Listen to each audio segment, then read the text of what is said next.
अस्सलाम वालेकुम। दिल्ली जो एक शहर था आलम में इंतखाब, दिल्ली जो एक शहर था आलम में इंतखाब, रहते थे यहाँ मंतखबे रोज़गार के, जिसको इन्होंने लूट कर बर्बाद कर दिया। हम रहने वाले हैं उसी उजड़े दयार के। दोबारा बोलूँगी। अस्सलाम वालेकुम।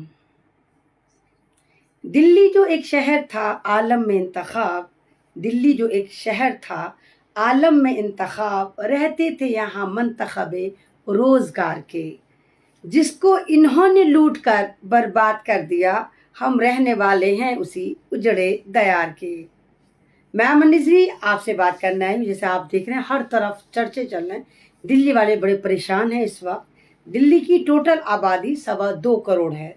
2.25 करोड़ की आबादी में इस सरकार ने एक ऐसा तुगलकी फरमान या हिटलरी फरमान जारी करा कि 1 जुलाई से जिन लोगों के पास भी गाड़ियां हैं, जो जिनकी तादाद 64 लाख से ज़्यादा बताई जा रही है, जो 10 साल पुरानी है, 15 साल पुरानी है, अब उनको सरकार लूट लेगी, छीन लेगी। और ये तुगलकी फरमान लागू होते ही तमाम पेट्रोल पंप पर कैमरे लगा दिए गए और हिंदुस्तान का ऐसा लग रहा था कि तमाम लुच्चे लफंगों को पकड़ने की जैसे तैयारी होती है, क्रिमिनल को पकड़ रहे हो, ऐसे ही है, आम आदमियों को पकड़ रहे थे। अब इनके पास इतना मैनेजमेंट तो है नहीं, ये पता कैसे लगाएंगे कि कौन सी गाड़ी 10 साल पुरानी है, कौन सी 15 साल पुरानी है। अब हर गाड़ी को रोका जा रहा था जैसे कोई आतंकवादी जा रहा हो, रुक रुक रुक, कागज देखा, अच्छा 15 साल है, 10 साल है, चल भाई उठा ले। हाथ क्या इनके साथ कबाड़ी भी तैयार थे और कबाड़ी को फ्री में उठाकर अब्बा का माल समझकर दे रहे थे ताकि वो स्क्रैप बना दिया जाए। ये तुगलकी फरमान जो लागू करा गया वो commission for air quality pollution की जो है कि एयर में कितना पॉल्यूशन है, वो जो एक कमेटी देखती है उसकी तरफ से करा गया कि दिल्ली में जो पॉल्यूशन है ना, वो सारा पॉल्यूशन ना पुरानी गाड़ियां फैला रही हैं। मतलब दिल्ली में सिर्फ यही रह गया और कुछ नहीं रहा। इसके बाद आप ये देखिए, जो 64 लाख गाड़ियां थी वो कहीं ना कहीं दिल्ली के उन लोगों से, आम जनता से जुड़ी हुई थी जो उस पर बैठ कर जाया करते थे, अपनी सर्विस पर जा रहे हैं। हालांकि यह कानून मुझे तो अच्छा नहीं लगता। अभी इसी के खिलाफ हिंदुस्तान के बहुत बड़े रिटायर्ड कर्नल ने एक ट्वीट करा। उन्होंने कहा कि हम जो सेना के कर्नल ने कि हम जो जहाज उड़ा रहे हैं वो तो 50-50 साल पुराने जहाज है, कबाड़ा हैं जो फौज को दे रखे हैं। मतलब जहां पर इनको बदलना चाहिए उनको तो बदलना ही जा रहा, वहां खपड़ खच्चड़ यूज हो रहे हैं। और आपने देखा कि जैसे अभी लगातार हमारी एयरलाइंस में गड़बड़ घोटाले हो रहे हैं, वो भी जहाज 20-30 साल पुराने, वहां पर इनको होश नहीं भाई, जनता हवा में मर के तो मर जाए, वैसा कुछ नहीं जो लाखों लाखों पे कर रही है। लेकिन दिल्ली को ये कुछ बनाएंगे या ये कहिए कि दिल्ली की जनता को फ़कीर से फ़कीर बनाएंगे और नया तुगलकी फरमान लेकर आएंगे। जैसे ये फरमान लगा, सारी हिंदुस्तान की, मैं कह रही हूँ जैसे इंटेलिजेंस एक्टिव हो गई, जो सरकार के साथ काम कर रही थी, दिल्ली पुलिस, दिल्ली की ट्रैफिक पुलिस, एमसीडी वाले, सारे के सारे लग गए, गाड़ियों को खदेड़ने लग गए, जैसे घेरने लग गए कि आ तो तुझे पकड़ेंगे भैया, आ तुमसे बचकर दिखा। और जिन बेचारों की, जिन गरीबों की गाड़ियाँ जो पेट्रोल वाली 15 साल पुरानी थी, चाहे वो बाइक हो, चाहे वो गाड़ियाँ हो, चाहे वो मोटरसाइकिल हो, उनसे छीनना शुरू कर दिया और हाथ के हाथ कबाड़ियों को बेचकर स्क्रैप बनाना शुरू कर दिया। तैयारी इन्होंने कुछ करी नहीं।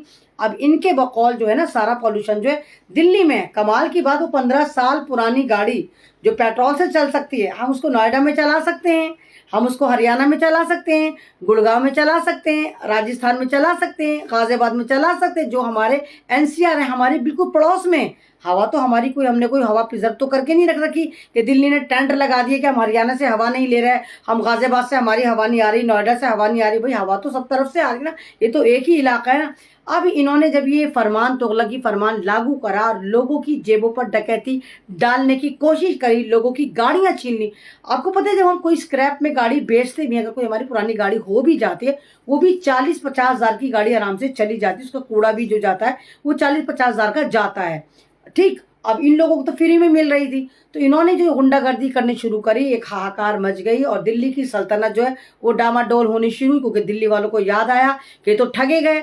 अभी आपने जब देखा कि दिल्ली में इलेक्शन थे तो क्या नारे चल रहे थे, 2,500 हर महिला के खाते में आएंगे, ₹2.5 भी नहीं आई, उल्टा उल्टे सीधे टैक्स कट रहे हैं। आपने देखा जो जो इन्होंने वादे करे थे वो सारे दावे इनके सारे धपड़धुस हो गए, सारे झूठे कहलाए। ऊपर से इन्होंने ये फरमान जारी कर दिया कि 64 लाख लोगों के घरों में इन्होंने परिवारों के घरों में डकैती डाली कि हम तुम्हारी गाड़ियां छीन लेंगे, हम तुम्हें गाड़ियां चलाने नहीं देंगे। आप दिल्ली का हाल आकर देखिए, दिल्ली कहीं से दिल्ली नहीं लगती कि राजधानी है। जगह जगह कूड़े, सीवर, खपड़, खच्चर, सब तमाम तरह के जो पॉल्यूशन है यहाँ पर पाए जाते हैं। और इतनी सारी यहाँ पर फैक्ट्रीज हैं जिनको हटाने का तो यहाँ पर सवाल ही नहीं, तो उससे पॉल्यूशन नहीं इनको नजर आता।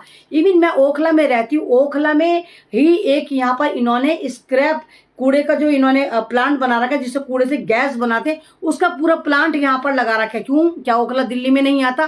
क्या उसका जो धुआं निकलता है चिमनी में, जो कूड़े को ये जलाते हैं, वो धुआं दिल्ली की आबो हवा को प्रदूषित नहीं करता? ये चीज इनको नजर नहीं है, क्योंकि वहां से इनको मोटी रकमें मिल रही हैं, वो नजर नहीं आई। आम जनता को परेशान करना है, आम जनता को इन्होंने फकीर बनाना है, अच्छे खासे मिडिल क्लास को इन्होंने स्लम्स एरिया में ले जाकर कन्वर्ट करना है, इसीलिए इनकी स्कीम थी। और कमाल की बात ये नहीं है कि दिल्ली सरकार ये स्कीम लेकर आए।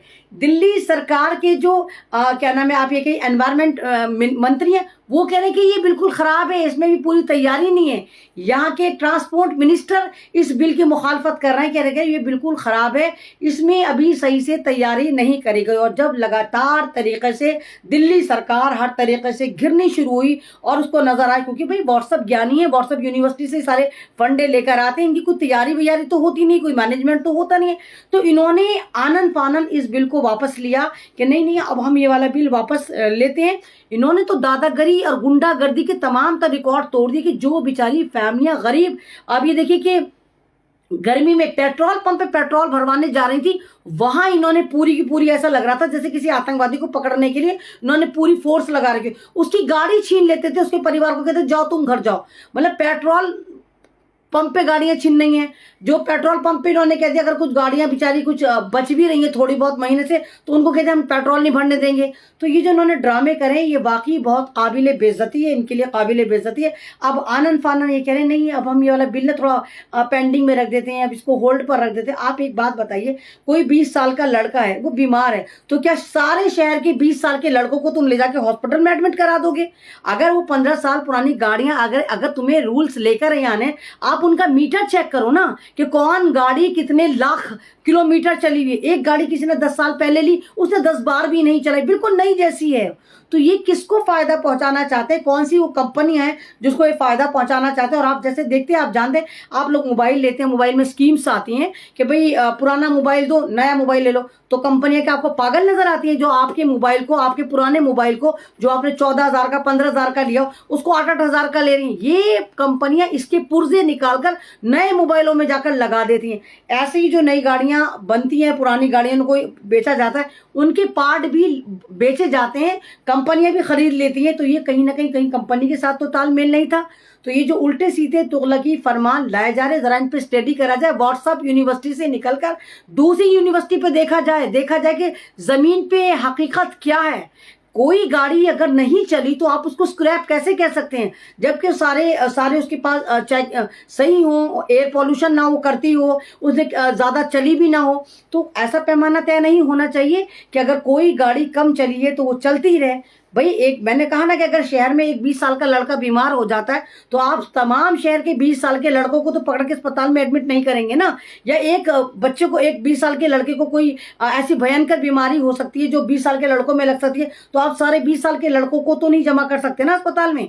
तो ये इनकी नाकामी है, ये इनका गलतपन है, ये इनका हिटलरी फरमान है और इस सरकार का फेलियर है। आप अरे वो वादे पूरे करो जो आपने करे थे, जो दिल्ली की जनता को बेवकूफ़ बना के आप दिल्ली में आए थे, आपने वो वादे पूरे करने, ना कि आप दिल्ली की जनता को परेशान करना चाहते हैं, यहाँ की जितने मिडिल क्लास है उनकी जिंदगी जीवन करना चाहते हैं। आप 64 लाख, आप देखिए व्हीकल्स, 64 लाख व्हीकल्स को आप कैसे रिजेक्ट कर सकते हैं, कैसे उनको कूड़ा कबाड़ बना सकते हैं? आप ये देखिए ना कि उनमें कौन सी अच्छी कंडीशन के हैं, कौन कम चले हैं। आप ये क्राइटेरिया तय करके अपनी आवाम को खुश रखिए। ये नहीं कि सरकार बनाते ही आप एकदम से हिटलर बन जाएं और अपनी ही जनता की जिंदगी अजीरन करके उनको सलम्स बनाने की तैयारी करें। ये गलत है। और हर तरफ इनके ये जो फैसला इन्होंने आनन फानन लगाया और आनन फानन 3 ही दिन में इन्होंने फैसला वापस ले लिया, तो ये वाकई सरकार की बहुत बड़ी कामयाबी कि सरकार जो फैसले लेती है व्हाट्सएप यूनिवर्सिटी से लेती है और 3 दिन भी इनका वो फैसला चल नहीं पाता और धपड़धुस हो जाता है। तो दिल्ली की जनता के लिए शायद थोड़ी सी राहत हो, मुझे नहीं मालूम ये राहत कब तक होगी, मुझे ये नहीं मालूम कि अभी ये कहाँ कहाँ तक जब्त करेंगे या कब तक रहेगा, लेकिन दिल्ली की सरकार ने ये फैसला दबाव में आकर हर तरफ से इनकी मुखालफत जब वो इनको लगा कि तो हमारे साथ बहुत ज़्यादा अजीब किस्म की बात हो गई, हमें तो लगा था हम तो व्हाट्सएप ज्ञानी हर तरफ से हमें वाह मिलेगी, लेकिन ज़मीन पे उतर कर जब इनके 14 तबक रोशन हुए, जब जनता की मुखालफत हुई तो इन्होंने ये वाला कानून, ये वाला बिल वापस ले लिया कि अब इन गाड़ियों को ये उठा कर लूटेंगे नहीं, अपना कबाड़ियों को बेचेंगे नहीं।